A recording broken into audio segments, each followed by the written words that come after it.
حضرت ابو ہریرہ رضی اللہ تعالیٰ عنہ فرماتے ہیں کہ ایک دن ہم بارگاہ قدس میں مسجد نبی شریف میں بیٹھے ہوئے تھے تو نبی علیہ الصلوۃ والسلام نے فرمایا کہ انطلقوا الی یہودا، فرمایا سارے یہودیوں کی طرف چلے۔ تو کہتے ہیں ہم نبی علیہ الصلوۃ والسلام کے ساتھ جو ہے وہ نکل کھڑے ہوئے۔ جب نبی علیہ الصلوۃ والسلام یہودیوں کے پاس پہنچے تو آپ نے فناداہم، سب یہودیوں کو جمع فرمایا اور اس کے بعد فرمایا کہ یا معاشر الیہود اسلموا تسلموا، فرمایا کہ اسلام قبول کر لو بچ جاؤ گے۔ اسلام کا جو مزاج ہے وہ یہ ہے، بین المذاہب ہم آہنگی کا میں نے کہیں پڑھا ہی نہیں ہے، یہ سب منافقت ہے۔ حضور نے ان کے پاس جا کر فرمایا کہ اسلموا تسلموا، کلمہ پڑھ لو بچ جاؤ گے، مسلمان ہو جاؤ، مجھے مانو۔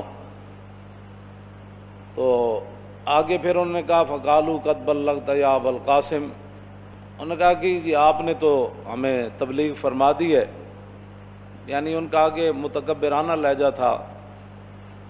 نبی علیہ الصلوۃ والسلام نے فقال لهم رسول اللہ، پھر دوبارہ حضور نے فرمایا اسلموا تسلموا، فرمایا کان کھول کر سنو، کلمہ پڑھ لو بچ جاؤ گے۔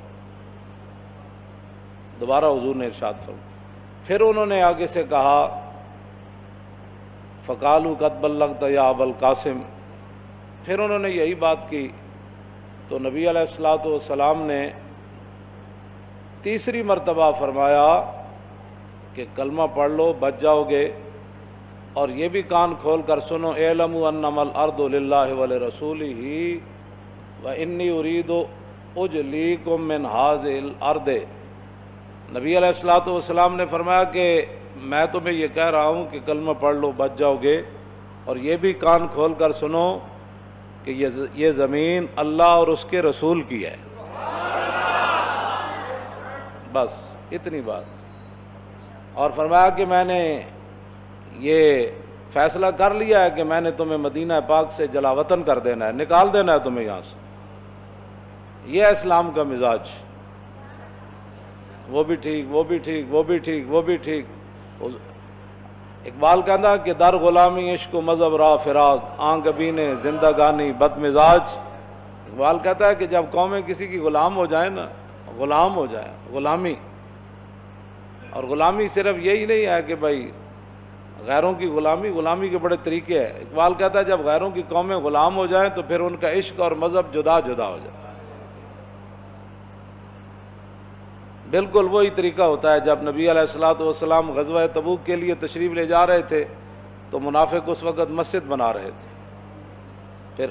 پھر منافق کا پھر اپنا ایک مزاج ہوتا ہے، چھوڑو جی یہ کیا طریقہ ہے، امن سے رہو، کسی سے چھیڑنے کی کیا ضرورت ہے، جتھے کوئی لگیا لگے ہی رہن دو۔ تو پھر یہودی مدینہ پاک رہ رہے سن، جتھے لگے سن لگے ہی سن۔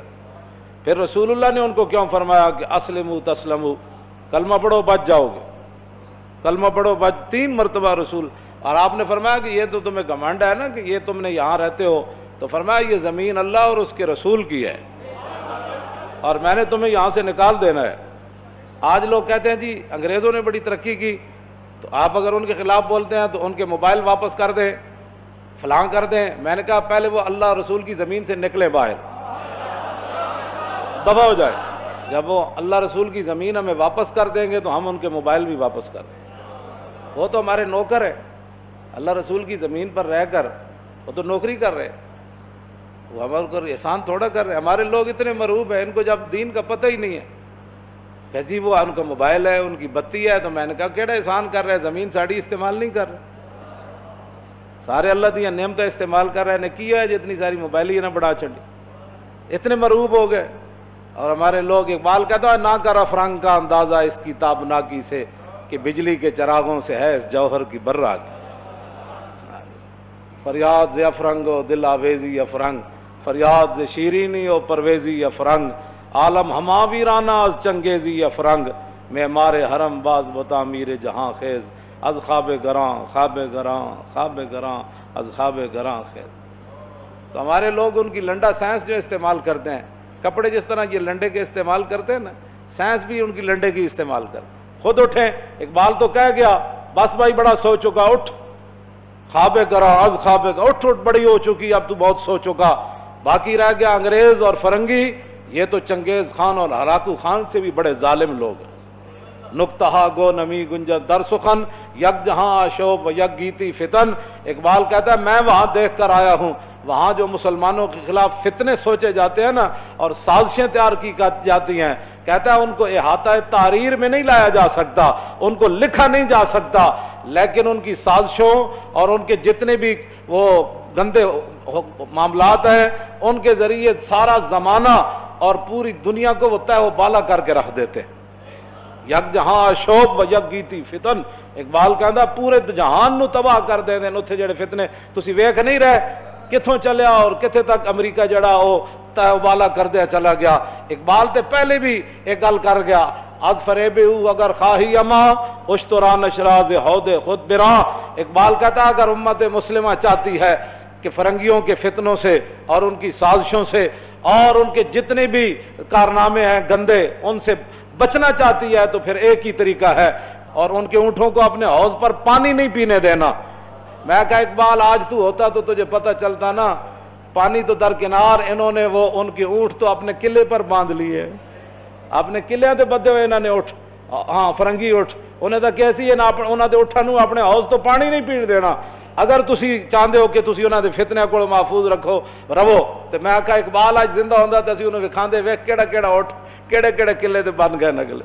ہاں پانی تو درکنار ہے, اس لیے امت مسلمہ جو ہے وہ زوال کا شکار ہے اور ان کے فتنوں کے اندر مبتلا ہے, اور پھر ان کی باتیں ہمیں سناتے ہیں کہ جی وہ یہ ہے وہ کیا بھائی ترقی کی جو حرام حلال کو نہ پہچان سکے, انہوں نے کیا ہمیں کیا سبق دینے ہیں, وہ تو ہے ہی خسارے میں, جن کو قرآن کہتا ہے والعصر ان الانسان لفی خسر.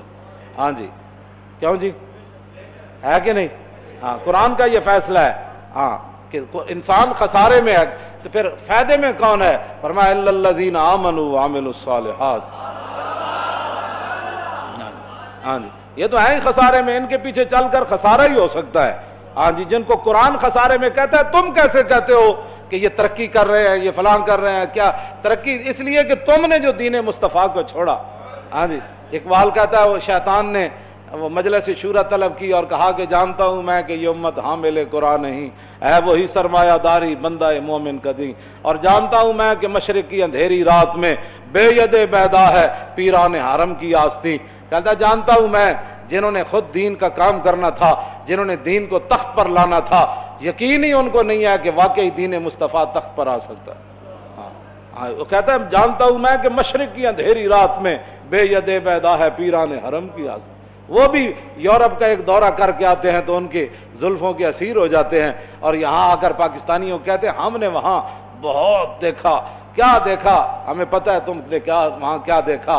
میں نے کہا اقبال بھی دیکھ کر آیا تو کہنے لگا او توبہ توبہ توبہ توبہ توبہ, خیرہ نہ کر سکا مجھے جلوہ دانش فرنگ کہ سرما تھا میری آنکھ کا خاک مدینہ و نجف. کیوں جی ہاں جی میں آزمہ خانہ یورپ چشیدم بجانے من کے درد سر خریدم. کہنے لگا ہاں میں بھی یورپ کے اندر گیا, میں نے بھی ان کی میچ چکھی کہ یہ کیا پڑھاتے ہیں یہاں. تو کہنے لگا کیا بات ہے کیا پڑھاتے ہیں؟ اقبال کے سر درد میں اضافہ کیا, نشستم بانے کو یانے فرنگی ہزار روزے کے بے سود تر ندیدم. کہنے لگا جتنی دیر میں فرنگی پروفیسروں کے پاس رہا, ان کے دانشوروں کے پاس رہا, ان کے سائنسدانوں کے پاس رہا, انہوں نے میرے سر درد کے اندر اضافہ ہی کیا, اور میری زندگی کا بدترین وقت وہ گزرا جو میں ان کے پاس بیٹھا. فقیرم از تو خواہم ہر چہ خواہم, حضور میں تو آپ کے در کا فقیر ہوں, جو بھی مانگوں گا وہ آپ سے مانگوں گا, یہ مجھے کیا دے سکتے ہیں. ہاں جی اس لیے ہمارے لوگ اس اقبال کو اسی لیے پس پشت رکھتے ہیں, اور یہ جتنے بھی چون چون کے مربع جمع ہو رہے ہیں اور کہتے ہیں کہ مذہب کو ہم نے داخل نہیں ہونے دینا. میں نے کہا پہلے تو تم پاکستان سے باہر نکلو نا, مذہب کو ہم نے استعمال نہیں کرنے دینا سیاست میں. تو میں نے کہا یہ پاکستان کی بنیادوں میں مذہب ہی تو داخل ہوا, پاکستان بنا. روٹی کپڑے دے نا تے دسو ایک وقت قائد اعظم نے نعرہ لایا ہوئے, یا پیر سید جماعت علی شاہ صاحب نے, یا جناب حضرت سید ابو الحسنات قادری نے, یا سید نعیم الدین مراد آبادی انہاں لوگوں میں جو ایک بندے نعرہ لایا ہوئے کہ پاکستان کے اندر روٹی اور کپڑا اور مکان ملے گا. میں نے کہا یہ تو تمہارے بڑوں نے نعرہ لگایا ہے نا. ہاں جی, سیاست کے لیے ہمارے بڑوں نے جو پاکستان بناتے ہوئے نعرہ لگایا تھا وہ یہ تھا کہ بٹ کے رہے گا ہندوستان, بن کے رہے گا پاکستان. اور پاکستان کا مطلب کیا؟ محمد الرسول اللہ. پہلے تم یہاں پاکستان سے نکلو. ہاں کہتے جی یہ مولوی مذہب کو سیاست کے لیے استعمال کر رہے ہیں. میں نے کہا یہ تو ہمارے بابے سارے ہی استعمال کیتے ہیں. یہ نعرے ہوتے ہوئے تو لوگ اپنی بچیاں ذبح کیتیاں. ہوں تو کہنے تے ایک بندہ بھی باہر روڈ تے نہیں آیا. تو اس وقت لاکھوں لوگوں نے کیوں جانیں دے دی یہ ملک بنانے کے لیے. اب 10 بندے بھی تمہارے ساتھ نکلنے کے لیے تیار نہیں ہیں. جرأت ہے تو نکال کر دکھاؤ. ہاں جب بھی کوئی گردن کٹے ارا برا کنک کرا کرائی کری منت درا. ہاں جی, حضرت بلال حبشی دی قبر انور تے لکھیا حبشی زبان نات ایک شعر فرما ارا برا کنک کرا کرائی کری منت درا اذا المکارم فی آفاقنا اذا ذکرت وفینا بک یضرب المثل. حضور قیامت تک جدو وڈیاں وڈیاں گلاں ہون گیاں نا, وڈو فلانے نے انج کیتا او فلانے نے انج کیتا, تے یا رسول اللہ کسی نو بھی پیش نہیں کیتا جائے گا بطور لیڈر دے, بطور رہنما دے, بطور مجاہد دے, بہادر دے, تلوار چلان والے دے, عدل کرن والے دے, انصاف کرن والے دے, متقی پرہیزگار. حضور قیامت تک جدو وڈیاں وڈیاں گلاں ہون گیاں نا تے کسی نو بھی نہیں پیش کیتا جائے گا, تہاڈی برکت نہ تہاڈے غلاماں نو پیش کیتا جائے گا.